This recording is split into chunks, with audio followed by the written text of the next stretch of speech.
오늘 우리에게 주시는 그 하나님의 말씀 가운데 우리가 한번 좀 생각해 보고 싶은 것은 여러분들의 삶 속에서 우리의 믿음이 자라가는 데 있어서 어떠한 조건이 우리의 삶에 주어질 때에 우리의 믿음이 자랄 수 있을까라고 하는 것입니다. 여러분들의 삶 속에서 하나님을 향한 여러분들의 믿음, 그리고 그 믿음이 성장해 갈 수 있는 방법은 무엇이라고 여러분들은 생각하시나요? 많은 사람들은 그렇게 생각합니다. 하나님께서 우리의 삶 가운데 놀라운 기적들을 보여주시면 우리의 믿음이 자랄 거라고 생각합니다. 맞습니다. 우리가 병에 걸렸어요. 죽을 병에 걸렸는데 그 죽을 병에서부터 하나님께서 우리를 치료하신다면 우리는 믿음이 성장할 것입니다. 또한 우리의 삶 속에 솔로몬과 같은 지혜를 우리가 허락하시도록 하나님 앞에 기도했을 때에 하나님이 그 지혜를 우리에게 허락하신다면 그 또한 우리의 믿음의 성장의 계기가 되겠죠. 또 우리의 삶에 여러 가지의 이런저런한 문제들이 있지 않겠습니까? 그 문제들이 초자연적인 방법으로 계속해서 하나님께서 해결해 가신다면 우리의 삶 속에 하나님을 향한 믿음이 성장해 갈 것입니다. 다른 말로 이야기하면 하나님이 우리의 인생 가운데 놀라운 기적들을 매 순간마다 일으켜 주신다면 우리의 삶에 하나님을 향한 믿음은 성장해 갈 것이다 라고 하는 것이죠. 이것이 우리가 가지고 있는 일반적인 생각들입니다. 그런데 실질적으로 그렇느냐라고 하는 겁니다. 오늘 본문 10장 1절부터 4절까지의 말씀은 이스라엘을 하나님께서 광야에서 어떻게 인도해내셨는지, 어떻게 이끌어 가셨는지, 그리고 애굽에서부터 하나님이 그들을 어떻게 건져내셨는지를 이야기합니다. 그런데 하나님이 애굽에서부터 이스라엘 백성들을 건져내시고 광야에서 40년 동안을 지내게 하시면서 보여주신 놀라운 기적들이 있다라는 거예요. 이거는 인류의 역사상 전무후무하리만큼 엄청난 기적들을 보여주셨습니다. 10장 1절의 말씀이죠. 1절의 말씀은 우리 조상들이 다 구름 아래에 있고 바다 가운데로 지내며, 이 이야기는 무엇입니까? 하나님께서 이스라엘 백성들을 광야에서 불기둥과 구름기둥으로 지키신 것들을 말씀하고 있습니다. 그리고 하나님께서 이스라엘 백성들을 출애굽시키실 때에 홍해를 마르게 하셨죠. 그리고 바다 한가운데를 지나가게 하셨습니다. 이 놀라운 기적을 이야기하는 겁니다. 두 번째 2절에 모세에게 속한 2절까지가 그 말씀입니다. 또 3절의 말씀은 다 같은 신령한 음식을 먹으며 라고 이야기합니다. 다 같이 신령한 음식을 먹었다는 이야기는 무엇이죠? 광야에 있을 때 하나님께서 200만이 넘는 이스라엘 백성들, 그 이스라엘 백성들에게 만나와 메추라기를 통해서 그들의 먹을거리를 공급하셨다라는 것입니다.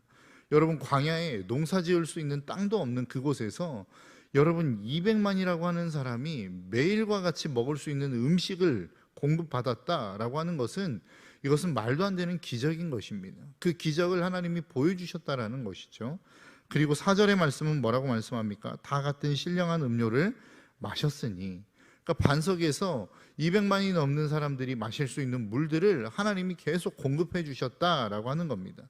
얼마나 엄청난 능력이고 얼마나 엄청난 기적과 같은 일들입니까?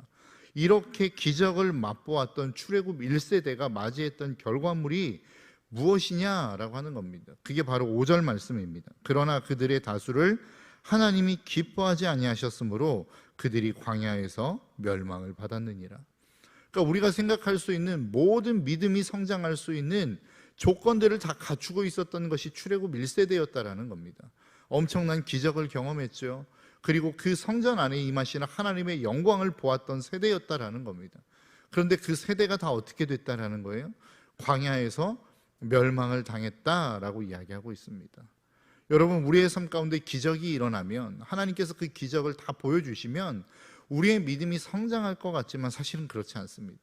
우리가 그 하나님을 잘 따라갈 것 같고 그분을 우리의 삶의 주인으로 모실 수 있을 것 같지만 그 순간에는 그렇게 되겠지요. 그 기적을 경험했던 그 순간에는 그렇게 하나님을 향한 이 주권을 인정하는 역사들이 있겠죠. 그러나 그것이 오래 지속되지 못한다라는 겁니다.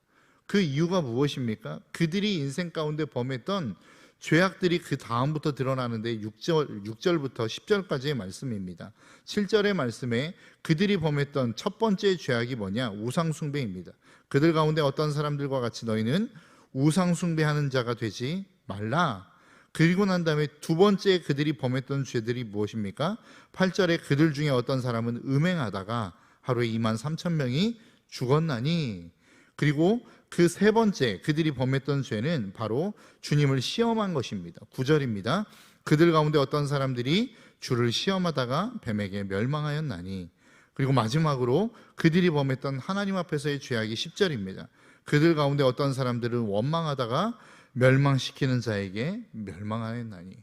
그러니까 놀라운 기적을 행했음에도 불구하고 그들의 삶 가운데 멸망이 임했는데, 멸망이 임했던 이유는 네 가지의 죄악 때문이라는 거예요. 우상숭배, 음행, 그리고 주님을 시험하는 것, 마지막으로 원망했던 것. 여러분, 이 네 가지의 죄악의 특징을 한번 생각해 보시겠습니까? 공통된 특징이 무엇입니까? 바로 감정적으로 행하는 것입니다. 우상숭배가 무슨 감정이냐? 여러분, 우상숭배라고 하는 것, 이 고린도 지역에 있었던 우상숭배라고 하는 것을 여러분 한번 잘 생각해 보신다면, 우상이라고 하는 수많은 우상들이 있을 것 아닙니까?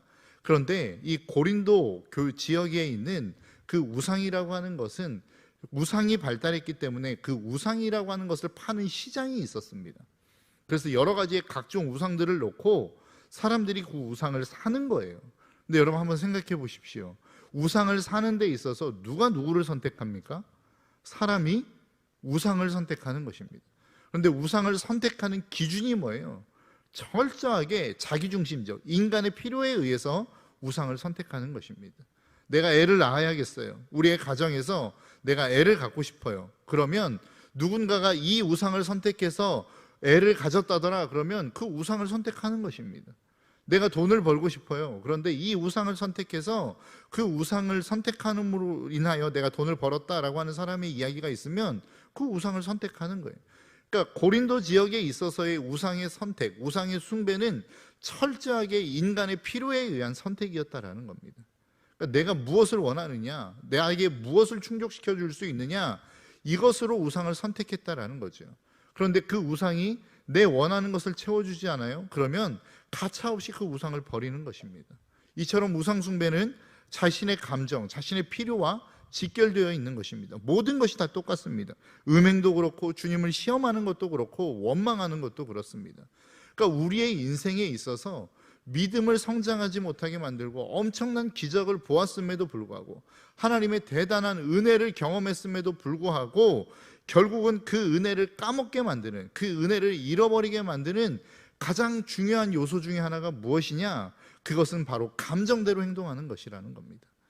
오늘 본문에서 사도 바울이 이야기하는 그 이스라엘 백성들이 놀라운 기적을 경험했음에도 불구하고 멸망했던 이유는 여기 있었다라고 이야기하고 있는 것입니다. 그렇다고 한다면 우리가 그 모든 감정적인 행동에서 벗어나 우리의 삶 속에 다시 한번 그 하나님의 은혜, 믿음의 성장, 구원의 완성으로 나아가기 위해서 우리에게 필요한 게 무엇이냐라고 하는 것입니다. 오늘 본문 9장 25절의 말씀입니다. 이기기를 다투는 자마다 모든 일에 절제하나니 그들은 썩을 승리자의 관을 얻고자 하되 우리는 썩지 아니할 것을 얻고자 하노라라고 이야기합니다. 그 전에 24절은 뭐라고 말씀하냐면, 운동장에서 다름질하는 자들이 다 달릴지라도 오직 상을 받는 사람은 한 사람인 줄을 너희가 알지 못하느냐? 너희도 상을 받도록 이와 같이 다름질하라. 그러니까 우리의 인생에 있어서 성경은 우리의 인생을, 우리의 신앙생활을 다름질에 비교하고 있다라는 거예요. 비유하고 있다라는 거예요. 그 다름질하는 사람들이 상을 받기 위해서 열심히 뛴다라는 겁니다. 그런데 그렇게 뛰는 사람들마다 하나의 공통점이 있는데 절제한다라는 겁니다. 자기가 하고 싶은 것들이 있고, 자기가 원하는 것이 있고, 자기가 생각하는 것이 있고, 육체가 나를 이끌어가는 어떠한 원함이 있음에도 불구하고 그것을 절제하는 자, 그런 사람들이 결국은 상을 받게 되더라. 그런데 그 사람들은 세상에 썩어질 것들을 위해서 다름질하는 사람들이지만 너희들은 썩지 아니할 것을 위해서 다름질하는 사람들 아니냐. 그런데 너희들은 왜 그 일들에 대해서 절제하지 못하느냐라고 지금 사도 바울은 이야기하고 있는 것입니다. 여러분, 지금 하나님이 여러분들에게 주신 그 하나님의 놀라운 축복들, 그 하나님의 놀라운 은혜들을 여러분들의 삶 가운데 여러분의 것으로 삼기 위해 여러분들은 절제하는 삶을 살아가고 계십니까? 오늘 본문은 그것을 우리에게 말씀하고 있는 것입니다.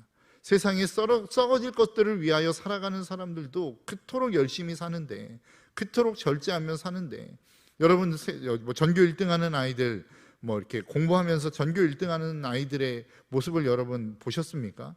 저희 뭐 학교 다니면서 뭐 가끔 이렇게 다닐 때에는 전교 1등하는 아이들의 모습을 보지 않습니까? 그럼 그 아이들은 쉬는 시간에 쉬는 법이 없습니다.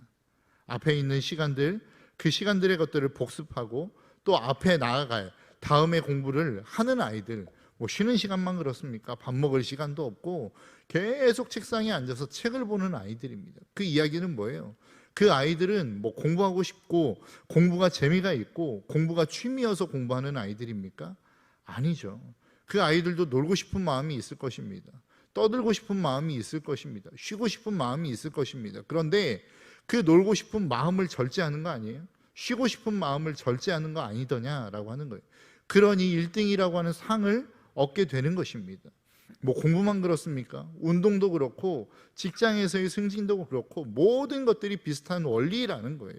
모든 것들이 다 내 삶 가운데 내 자신을 절제하지 않으면 얻을 수 있는 상이 훨씬 더 줄어들게 되어진다라고 하는 것입니다. 오늘 본문에서 우리에게 말씀하고 있는 게 그것 아닙니까? 너희들의 인생 기적을 맛본다고 해서 너희들의 신앙이 자라는 것 아니다. 너희들의 믿음이 성장하는 것 아니다. 하나님께서 너희들에게 주신 말씀, 그 말씀에 의해서 너희들의 삶 가운데 너희들이 하고 싶은 것들을 하는 게 아니라 마땅히 해야 될 것들을 할 때 너희들의 삶의 믿음이 성장한다라는 거예요. 이것이 성경의 원리고 이 세상을 창조하신 하나님의 원리라는 거예요. 모든 것들이 다 똑같이 흘러간다라는 것입니다. 그렇기 때문에 여러분들의 삶 가운데 믿음이 성장해 가기를 원하신다면, 여러분 주변에 있는 사람들을 바라보며 야, 저 사람의 믿음 참 대단하다, 저 사람 믿음 참 멋있다, 나도 저 사람의 믿음과 같은 믿음을 갖고 싶다라고 한다면 하나님의 말씀의 원리를 따라 여러분들의 하고 싶은 대로의 삶이 아니라 해야 될 삶을 살아가시는 저와 여러분들의 삶이 되시기를 주님의 이름으로 축복합니다. 성경은 끊임없이 우리에게 말씀하고 있는 게 그거예요. 성경이 우리에게 이스라엘 백성들을 책망하는 내용이 무엇입니까? 너희들은 내 말을 듣지 않았다. 하나님이 구약 성경에서 이스라엘 백성들을 끊임없이 책망하는 내용이 그것이고, 신약에 돌아와서도 왜 너희들이 하나님의 말씀을 버리느냐, 이게 끊임없는 책망의 내용 아닙니까? 그런데 하나님의 말씀을 듣지 않았다라는 게 뭐예요? 하나님의 말씀 가운데 해야 될 것, 하지 말아야 될 것들을 우리가 절제하지 못했다는 거 아닙니까? 내 하고 싶은 대로 했다는 거 아니겠어요? 여러분, 성경과 신앙이라고 하는 것은 언제 그 실력이 드러납니까? 이 기도의 자리에서 열심히 기도하는 것, 이것을 가지고 드러나지 않습니다. 우리의 신앙은 언제 드러나느냐? 내가 하고 싶지 않은 것들을 해야 되는 그 순간에 드러나는 거라고요. 내가 해야 될 것들을 하고 싶지 않을 그때에 우리의 신앙의 실력이 드러나는 거란 말입니다. 저와 여러분들의 삶 가운데 그 신앙의 실력이 날마다 성장해 갈 수 있는 저와 여러분들의 삶이 되시기를 주님의 이름으로 축복합니다. 그 신앙의 성장은 절제를 통해서 드러나는 것입니다. 내가 하나님의 말씀을 받았어요. 이 말씀을 해야 되는데 나는 하고 싶지 않아요. 그럼에도 불구하고 나를 절제하여 내가 하나님이 말씀하시는 마땅히 해야 될 일들을 하며 나아갈 때에 하나님으로부터 주어지는 보상이 있단 말입니다. 성경이 이야기하는 게 그거 아닙니까? 너희도 상을 받도록 이와 같이 다름질하라. 이 상이라고 하는 것은 우리가 하나님 앞에 섰을 때에, 내 목숨이 끊어져 심판대에 섰을 때에 주시는 상급이기도 하지만, 이 삶을 살아가는 이 삶의 현장 가운데 주시는 하나님의 상급이 있단 말이에요.